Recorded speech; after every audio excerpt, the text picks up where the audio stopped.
বাড়িতে বানাবো vegetables chop. Vegetables chop বানাতে গেলে কি কি লাগে চলো তোমাদেরকে দেখিয়ে দিই। আলু আমি কেটে নিয়েছি এরকম বড় বড় করে, বিট কেটেছি ছোট ছোট, গাজর ছোট ছোট যাতে সেদ্ধ হয় ভালো। আর এখানে নিয়ে নিয়েছি মশলার জন্য আদা কুচি, লঙ্কা কুচি আর রসুন কুচি। তোমরা যারা নিরামিষ খাও তারা রসুনটা না দিলেও পারো। আর পরে যা যা লাগবে আমি পরে দেখিয়ে দিচ্ছি। তো চলো, এখন আমি এখানে ওভেনের ওপরে প্রেসার কুকার বসিয়ে দিয়েছি এগুলো সবকিছু সেদ্ধ করার জন্য। আমি এখানে পরিমাণ মতো সেদ্ধ করার জন্য জল দিয়ে দেবো। জলটা প্রায় গরম হয়ে এসেছে, তো গরম হয়ে জলের মধ্যে আমি দিয়ে দেব সামান্য পরিমাণ মতো নুন, যাতে এই যে এবার আলুগুলো দিয়ে দেব, বিট গাজর দিয়ে দেব। দেওয়ার পরে একটু নাড়িয়ে চাড়িয়ে আমি প্রেসার কুকারে ঢাকনাটা আটকে দেব। নুনটা দিলে খুব সুন্দর ভালোভাবে সেদ্ধ হয় আর ভেতরে একটু হালকা নুন নুন ভাবটা চলে আসে, যাতে সুন্দর লাগে। আমি আলুগুলো সেদ্ধ করে নামিয়ে নিয়েছি, দেখো ঠিক এরকম ভাবে সেদ্ধ করবে। খুব সুন্দরভাবে সেদ্ধ হয়েছে আলুগুলো। তো সেদ্ধ করার পরে এবারে আমি ওভেনে কড়াই বসিয়ে দিয়েছি। তো কড়াইটা গরম হয়ে গেলে আমি কড়াইয়ের মধ্যে তেল দিয়ে দেব, পরিমাণ মতো তেল। তেলটা গরম হয়ে এলে তেলের মধ্যে আমি লঙ্কা কুচি, রসুন কুচি আর আদা কুচি দিয়ে দেব। তেলটা প্রায় গরমই হয়ে গেছে, এবার সবকিছু।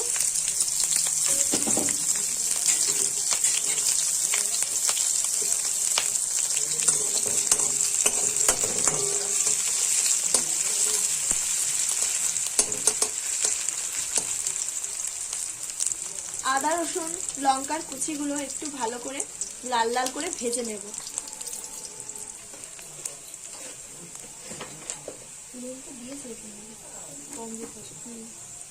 আমি যেহেতু সেদ্ধ করা আলু আর বিট গাজরের মধ্যে নুন দিয়েছিলাম, তো সেই কারণে মশলাটার মধ্যে সামান্য পরিমাণে নুন দিয়ে দেব।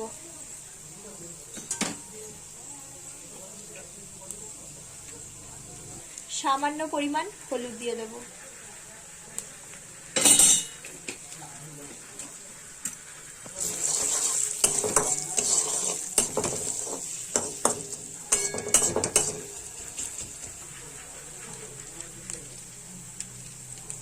আদা রসুন লঙ্কাটা ভাজা ভাজা হয়ে এসেছে, এবার আমি এর মধ্যে জিরে গুঁড়ো দিয়ে দেব পরিমাণ মতো।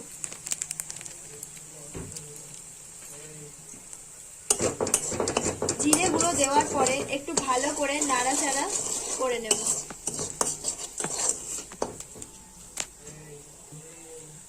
এরপর আমি এই সেদ্ধগুলো এর মধ্যে দিয়ে দেব।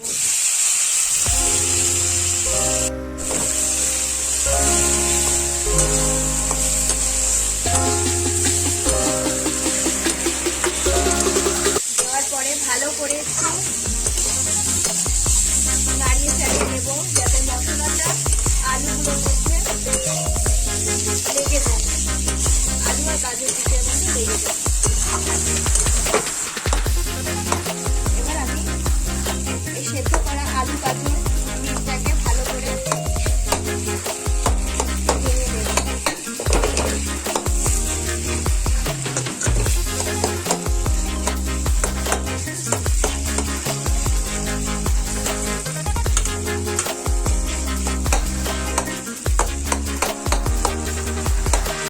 আলুটা মশলার মধ্যে দিয়ে ঠিক এরকম মাখো মাখো করে নেবে, একদম ঢিলে করে দিও না, তাহলে পরে জিনিসটা ভালো লাগবে না। এরকম মাখো মাখো করতে হবে। আর এইটার মধ্যে আমি সামান্য একটু চিনি ছড়িয়ে দেবো, তাই মিষ্টি মিষ্টি ভাবটা আসে, নুন ঝাল ঝাল। চিনিটা দেওয়ার পরে আমি একটু ভালো করে নাড়িয়ে নেব।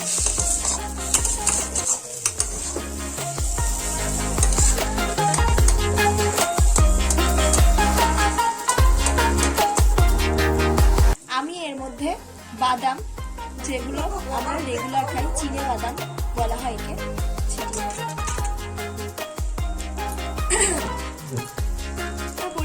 লঙ্কার গুঁড়ো দিয়ে দেবো। দেওয়ার পরে ভালো করে একটু নাড়িয়ে নেব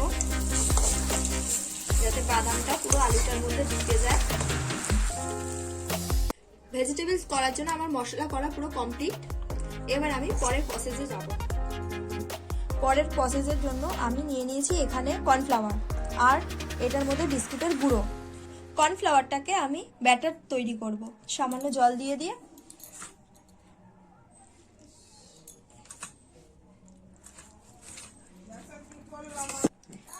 সামান্য পরিমাণ নুন দিয়ে দেব।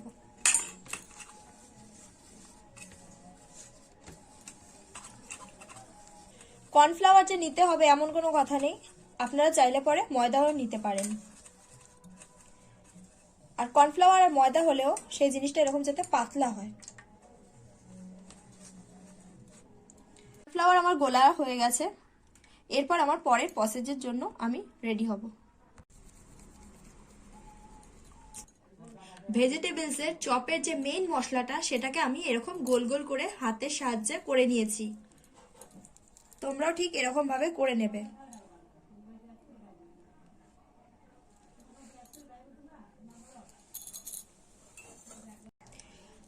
আমার হাতে নেওয়া এই ভেজিটেবলস এর মশলাটাকে আমি কর্নফ্লাওয়ারের মধ্যে ভালো করে ডুবিয়ে নেব।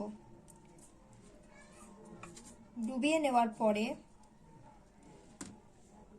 বিস্কুটের গুঁড়োর মধ্যে ভালো করে আমি মাখিয়ে নেব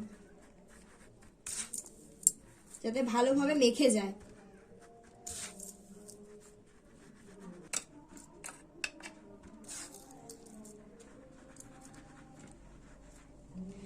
ঠিক এরকম ভাবে,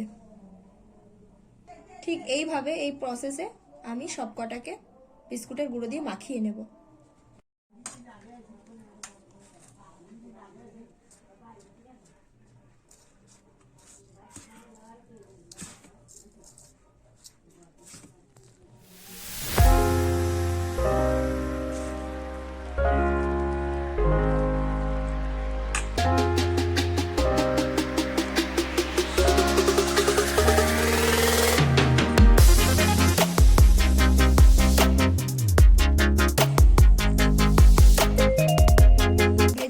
চপ আমার রেডি হয়ে গেছে। এবার আমি এগুলো নিয়ে তেলের মধ্যে ভেজে দেব।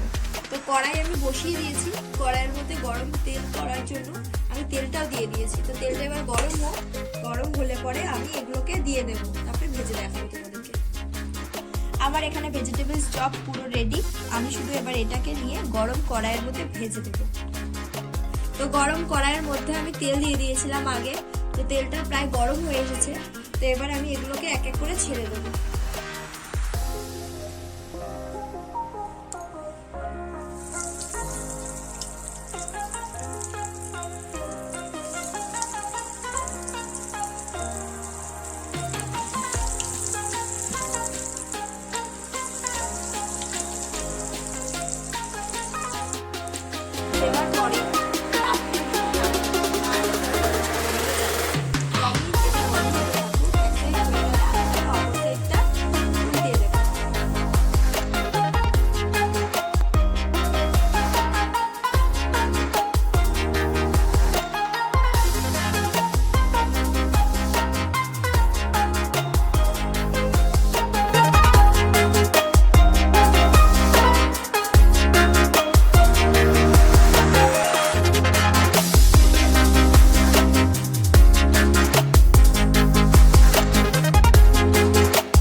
আমার এখানে ভেজিটেবলস চপ পুরোপুরি রেডি, দেখতেই পাচ্ছ।